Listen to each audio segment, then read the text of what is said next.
play under pressure. So when I actually did receive my scholarship to the University of Hawaii, I was prepared. I was able to go in as a freshman and start my freshman year, which was very unusual at that time. I had an outstanding 4-year career there, and I couldn't have been any luckier. To go over to Hawaii and play baseball, go to school a little bit, go to the beach a lot. You couldn't ask for anything else. Got to play with some great teams, great players, met a lot of great people over there. Got to play against some unbelievable players. I was very lucky in that regard. Throughout my career, I got to play against Barry Bonds, Mark McGwire, Rafael Palmeiro. Got to face Randy Johnson. So, it was very fulfilling. And even though they took steroids, I never did, and I was 5'6", I probably should have.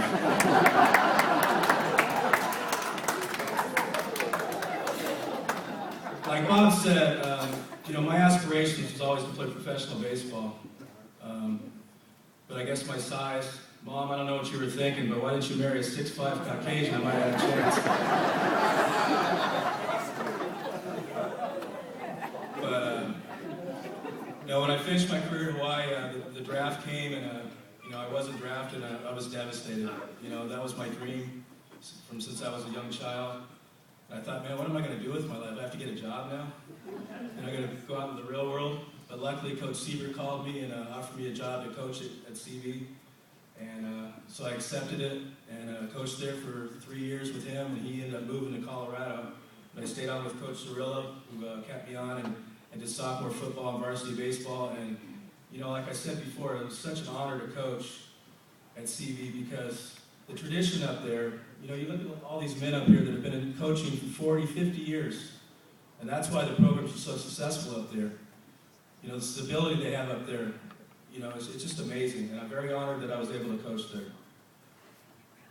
I was able to go on to LA City College and coach there for 11 years. And it was very fulfilling because I got to work with a lot of inner city kids. And it's just to see them go on to Division I colleges, sign pro contracts. Some of them are lawyers, some of them are doctors now. And just to see that I was able to change their lives makes me very proud. I'd like to thank my family now, for without them, this would never be possible. To my mom and sister, who, like I said, they gave up so much when we moved up to La Crescenta. I was born and raised in Glendale. All my friends and family were there, and they did that for me. My sister had to change schools in the middle of junior high school, went up to Rosemont, didn't have any friends up there, and it was very hard on her. And my mom, the same thing. And I just want to say thank you so much for giving up, your life for me to live my dream.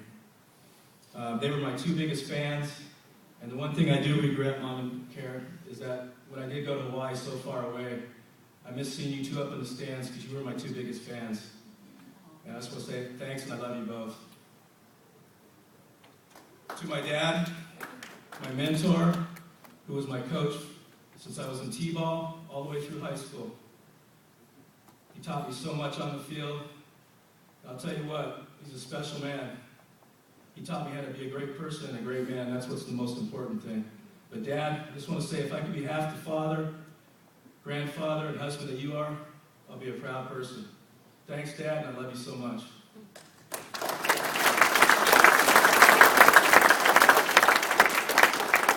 My wife, Nadine, we've been happily married for almost 19 years now. She's also an educator, teaching at the same school for 25 years. I'm so proud of what she does. Even though she never got to see me play, she was always there for the years when I was coaching. It's hard being a coach's wife. All you wives out there, you guys know, we're not home very often. We spend so much time, worrying about winning games, being at the field, being away on weekends, coming home after losses, taking it out on the wives, being frustrated. Just want to say thanks, babe. You're an awesome wife and a great mother. Thanks. Last but not least, greatest thing that's ever happened to me in my life, my daughter Deanna.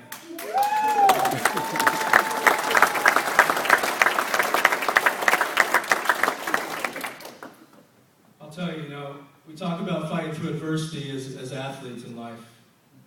You know, and she was born with Down syndrome 13 years ago, and she's taught me what's important in life. It's about, you know, it's not about winning or losing. It's about trying your best every single day. And everything you do every single day is an accomplishment in itself. You know, I watch her play VIP soccer. She's on the honor roll with 3.8, 6-point grade point average, which is just amazing to me. Like Bob said, she loves to dance. And I'll tell you, the Special Olympics, if none of you have ever gone, it's the most wonderful thing I've ever seen in my life. Watching these special kids compete, just watching the smiles on their faces. It's not about winning or losing, but it's about, you know, not finishing at first, fifth, or last place, but it's about doing your best. And Deanna, you know what? I know you're proud of your dad tonight for receiving this award. The most proudest thing in my life is having you as my daughter. So I need one of those great big hugs right now, and thank you very much.